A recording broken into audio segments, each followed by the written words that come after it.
اللہ رب العالمین نے جو واقعات قرآن کریم کے اندر بیان فرمائے ہیں، ان واقعات میں اللہ رب العالمین نے بے شمار اسباق، عبرت اور نصیحت کے پہلو بیان فرمائے ہیں۔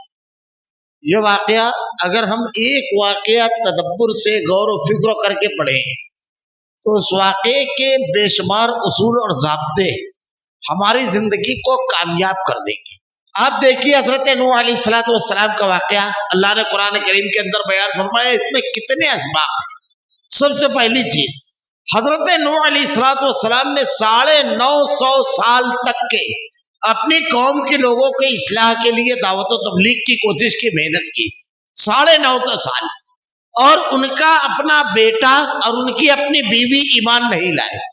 عام طور سے یہ ہوتا ہے کہ ہم جب کسی کو سمجھانے کے لیے کوشش کرتے ہیں یا دعوت کے میدان میں کچھ لوگ کام کرتے ہیں تو ان لوگوں سے شکوہ ہو جاتا ہے کہ لوگ سنتے نہیں ہیں، لوگ مانتے نہیں ہیں، لوگ احکامات کے اوپر عمل نہیں کرتے ہیں، لوگ سدھر نہیں رہے ہیں، کتنی مرتبہ بولا گیا۔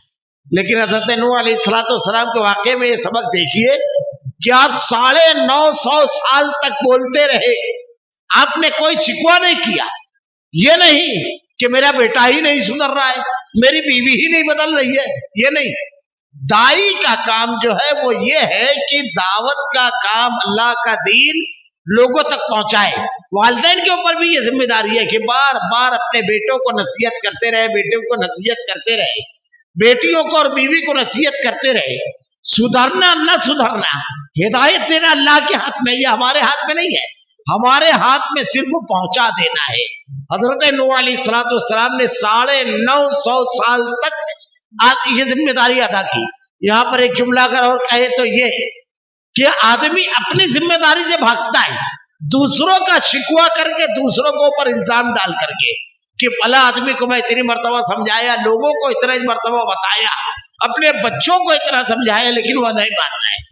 ہمارا کام ہدایت دینا نہیں ہے، ہمارا کام صرف اور صرف اللہ کے دین کو پہنچا دینا ہے۔ ہدایت دینے کا کام اللہ رب العالمین کا ہے، اور اللہ سے ہم کو ہدایت طلب کرنا چاہیے۔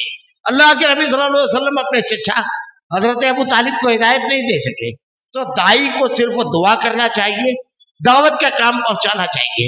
حضرت نوح علیہ السلام، یہ اگر ہم اپنے گھروں میں بیٹھتے ہیں، بچوں کو اگر یہ واقعات سناتے ہیں تو جو اسباق ہیں یہ یاد کرا دے میں ان کی کیفیت بدل جائے گی۔ حضرت نوح علیہ السلام کی واقعہ کا ایک بہت بڑا پہلو توحید کا سبق ہے۔ سب سے پہلا شرک اسی قوم میں آیا، سب سے پہلا شرک۔ اللہ تعالیٰ نے قرآن میں ارشاد فرمایا وَدًّا وَلَا سُوَاعَ وَيَغُوثَ وَيَعُوقَ وَنَسْرًا، صحیح بخاری کی روایت ہے کہ اس کے قوم کے جو نیک متقی لوگ تھے، جب وہ لوگ مر گئے حضرت آدم علیہ السلام کے اولادوں میں سے، تو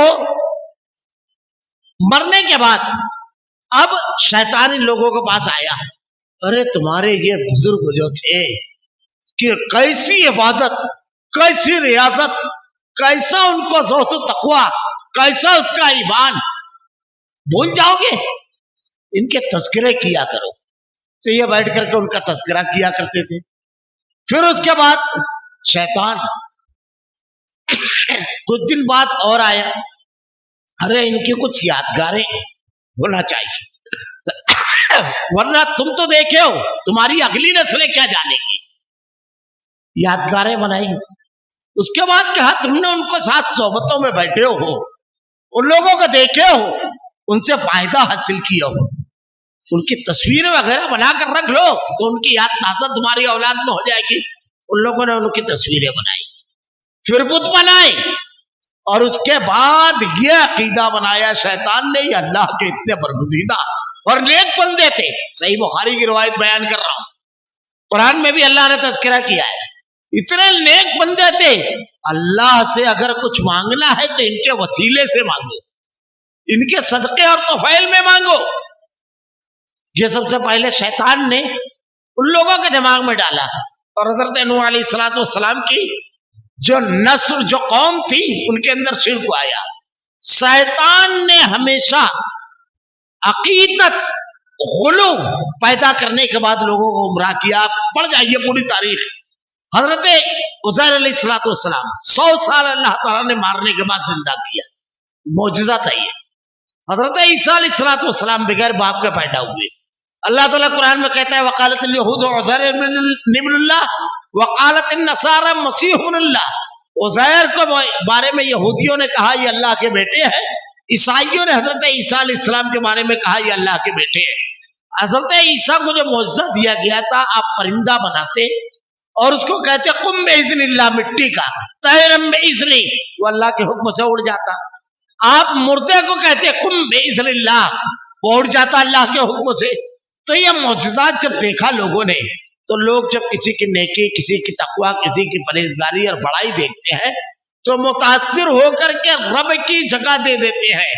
कौम नूह ने यही किया। हमारे यहाँ ये लोगों में है कि उनके वसीले सदक़े और तोफ़ैल में दुआ मांगे तो अल्लाह रब्बुल आलमीन जल्दी कबूल करता है। एक अक्ली सवाल है, कितना भी बड़ा मुजरिम हो, किसी मुत्तकी परहेजगार बुजुर्ग के वसीले और जरिए से दुआ मांगता है तो उसकी दुआ जल्दी कबूल हो जाती है। तो वो बुजुर्ग को ज्यादा रहम दिल है या अल्लाह रब्बुल आलमीन ज्यादा रहम दिल है? अल्लाह के पास जाना हो तो नेक आदमी जाए और बुजुर्गों के पास। अल्लामा इसाल ज़हीर ने एक बहुत प्यारी मिसाल इस सिलसिले में दी थी, बहुत प्यारी मिसाल। वो कहते हैं जरा सा गौर करो आप, ये जो वसीला लगाया जाता है, गौर करो जरा सा। एक आदमी इंतहाई फासिक, फाजिर, मुजरिम, गुनहगार शख्स, अगर उसको मजमे में बुला करके कहा जाए कि यहाँ अगर बैठ और अल्लाह के बारे में कोई ऐसा वैसा लफ्ज कहे, मैं बयान कर रहा हूं तो मुझको डर लगने लगा है, हमारी कैफियत बदल जाती है कि अल्लाह के बारे में कोई गुस्ताखाना लफ्ज, उसको कहा जाए कि यहां बैठ करके कोई गुस्ताखाना लफ्ज कहेगा। फासिक फाजिर मुसलमान नहीं कहेगा। क्यों नहीं कहेगा? इसलिए कि वो ये जानता है कि अभी अल्फाज पूरे नहीं होंगे और अल्लाह की गिरफ्त और पकड़ आ जाएगी, और पकड़ कर आ गई तो कोई बचाने वाला नहीं है। अल्लामा ने ये चीज मिसाल बयान करने के बाद कहा तुम क्या कह रहे हो? अल्लाह तो अपनी सिफत रहम की बयान करता है। जब उसको कोई फासिक फाजिर मुजरिम गुनहगार उसकी जात में गुस्ताखाना कलमे कहे तो बगैर वसीले के सुन लेवे, और कोई बंदा बिल बिलाकर गिड़गिड़ाकर उससे मांगे, उससे दुआ करे तो कहे वसीले से आप कैसा अकीदा रखते? जरा सा गौर कीजिए। तौहीद का एक बहुत बड़ा सबक हजरत नूह अलैहिस्सलाम की जिंदगी में, बहुत बड़ा सबक। वो क्या है? देखिए, हजरत नूह अलैहिस्सलाम के वाक़े में जब हजरत नूह अलैहिस्सलाम की कौम पर अजाब आया, तूफान आया, तो तूफान नूह में जब हर तरफ से पानी उबलने लगा तो हजरत नूह अलैहिस्सलाम का बेटा जो काफिरों में से था यह भी गर्काब होने लगा। कुरान करीम में अल्लाह ने नक्शा खींचा है, ये हम अपने बच्चों के दिल में बिठा देवे ये तौहीद। हजरत नूह अलैहिस्सलाम का बेटा जब गर्काब होने लगा, डूबने लगा, तो आपने कहा या बनैया इरकम माना, ऐ मेरे बेटे आजा कश्ती में सवार हो जा। बेटा कहता है काला सवाबी अला जबल यासमुन मिनल मा, मैं किसी पहाड़ की ऊंची चोटी पे पनाह ले लूंगा। हजरत नूह अलैहिस्सलाम कहते हैं काला ला आसम अल-यौम मिन अम्रिल्लाह इल्ला मन रहीम, आज अल्लाह का फैसला आ चुका है, कोई बचाने वाला नहीं है। वहाला बैनहुमुल मौज व काना मिनल मुग़रक़ीन, एक मौज आई और वो उसमें डूब गया। हजरत नूह अलैहिस्सलाम 5 उलुल अज़्म अंबिया किराम में से है। आपको आदम सानी कहा जाता है। आपके सामने आपका बेटा गर्काब हो गया, डूब गया, आप अपने बेटे को नहीं बचा सके। हजरत नूह अलैहिस्सलाम नहीं बचा सके। क्या सबक मिला इसमें? सबक यह मिला कि जिंदा नबी अपने बेटे को नहीं बचा सका, कोई मुर्दा बचाएगा? अकीदा अल्लाह ने बताया है, अकीदा ये रखना कि बचाने वाली जात सिर्फ अल्लाह की है, किसी की जात नहीं है बचाने वाली। अब अंबिया के वाकयात में ये बार बार पढ़ेंगे, बार बार। हजरत यूनुस अलैहिस्सलाम जब मछली के पेट में गए, किसने बचाया आपको? कौन था जो मछली के पेट में बहिफाजत लेकर गया और बहिफाजत वहां से बाहर निकाला? कौन? क्या खुद से निकल सके?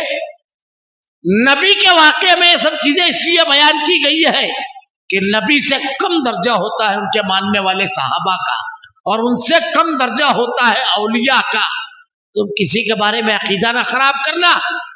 हजरत अय्यूब अलैहिस्सलाम 18 साल बीमार रहे, तो उससे अच्छे हो सके? कोई शिफा देगा? मुसीबत में फंसे यूनुस को किसने बचाया? हजरत अय्यूब अलैहिस्सलाम 18 साल बीमार, अल्लाह से दुआ करते हैं रब्बी अन्नी मस्सनी यस्सुर्रु व अंता अरहमुर राहिमीन। ये तौहीद है, ये बहुत अहम चीज है।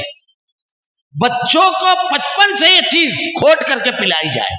अल्लाह के नबी सल्लल्लाहु अलैहि वसल्लम ने इरशाद फरमाया क़ुतिलता व उहरिक़ता, सारे अंबिया के वाक़यात में ये तमाम चीजें आपको मिलेगी। हजरत यूसुफ अलैहिस्सलाम का वाक़या मैं हमेशा कहता हूँ, गौर कीजिए। अल्लाह ताला ने कुरान करीम में इस वाक़े को अहसनुल क़िसस, किस्सों में बेहतरीन किस्सा कहा है। इस वाक़े में क्या नहीं है? मोहब्बत ऐसी कि बिनाई चली गई, नफरत ऐसी कि भाइयों ने एक भाई को कुएं में डाला, और साजिश ऐसी कि बुले बेगुनाह जेल की सलाखों के पीछे चला गया। ऐसी सब्र ऐसा कहीं शिकवा नहीं आया जबान पर, और सब्र का इनाम ऐसा कि अल्लाह ने गुलामी से उठा करके मिस्र का ताज, मिस्र का तख्त दे दिया। अल्लाह ताला ने हुकूमत में पहुंचा दिया। अल्लाह रब्बुल आलमीन, सबसे निचली सतह है गुलामी और सबसे ऊंची सतह हुकूमत। बढ़ गया साजिश, मंसूबे सब मिलेगा। तो मैं अक्सर कहता हूं इंसानी साइकोलॉजी पर सबसे दिलचस्प किताब कुरान करीम है, इसलिए कि उसका सब्जेक्ट इंसान है। तो इंसान किस वक्त तो किस अंदाज में क्या सोचता है, कुरान से बेहतर कहीं नहीं आप पाए।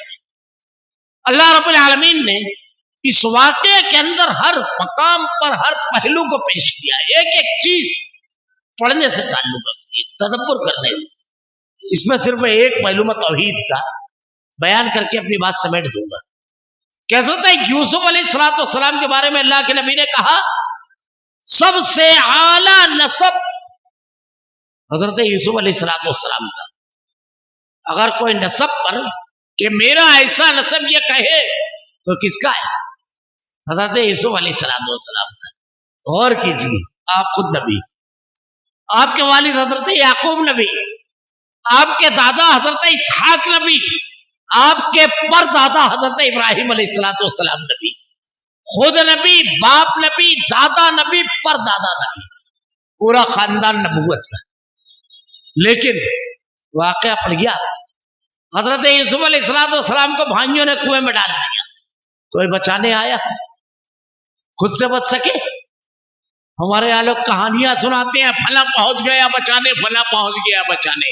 ये कुरान अकीदा दे रहा है कि नबी आजमाइश में है। कोई बचाने आया? अल्लाह के सिवा कोई जात नहीं। कुएं से निकाला ताजिरों ने, गुलाम बनाया और ले जाकर मिस्र के बाजार में बेच दिया। कोई बचाने आया? झूठा इल्जाम लगा, जेल में डाल दिए गए। आई कोई मदद? क्या कोई आया? बचाने वाली जात किसकी है? उस अकेले अल्लाह की। ये तौहीद है। ये खोट कर पिलाया जाए सिर्फ अकेला अल्लाह, न बाप, न दादा, न परदादा, हालांकि पूरा खानदान नबूवत का है। हमारे यहाँ किसी शजरे में आदमी लग जाता है, किसी वली की मुरीदी में, तो अकीदा बना लेते हैं कि वो बचाने। वही यमसस्कल्लाहु बिज़ुर्रिन फला काशिफ़ लहू इल्ला हू वही यमसस्क बखैरिन फला राद्द लिफ़ज़ली। अगर अल्लाह तुमको तकलीफ देना चाहे, कोई आजमाइश में मुब्तला करना चाहे, तो पूरी दुनिया मिलकर तुमको बचा नहीं सकती। और अगर अल्लाह बचाना चाहे तो पूरी दुनिया मिल करके तुमको किसी भी किस्म की तकलीफ नहीं दे सकती। अल्लाह के नबी सल्लल्लाहु अलैहि वसल्लम ने हज़रत अब्दुल्लाह इब्न अब्बास रज़ियल्लाहु तआला अन्हु से कहा था कि बेटे सुन, गुलाम आपको सवारी पर बिछाया और कहा सुन, अल्लाह रब्बुल आलमीन ने दुनिया बनाने से 50,000 साल पहले ये लिख दिया दुनिया में कब किसके साथ क्या होगा। कलम उठा लिए गए, सियाही खुश्क हो गई। अगर अल्लाह ने तेरे लिए कोई आजमाइश लिखी है तो पूरी दुनिया मिल करके अगर चाहे बचाना तो बचा नहीं सकती। और अगर अल्लाह रब्बुल आलमीन ने कुछ इनाम लिखा है तो पूरी दुनिया मिलकर के रोक नहीं सकती। अल्लाह रब्बुल आलमीन ने لکھ دیا، فیصلہ کر لیا رب العالمین نے۔ بچانے والی ذات اللہ کے علاوہ کسی اور کی نہیں ہے۔ یہ توحید کے اسباب۔ رمضان المبارک میں اگر پکا عقیدہ، پکی توحید اگر ہم نے اپنے دلوں میں راسخ کر لی، اللہ رب العالمین کا بہت بڑا انعام ہم حاصل کر لیں گے، بہت بڑا انعام۔ یہ جذبہ جب آ گیا کہ اللہ کے علاوہ کسی اور کے سامنے جھکنا نہیں ہے، اللہ کے علاوہ کسی اور سے مانگنا نہیں ہے، اللہ کے علاوہ کسی اور کے سامنے دست سوال کو دراز نہیں کرنا ہے، ہم کامیاب ہو گئے۔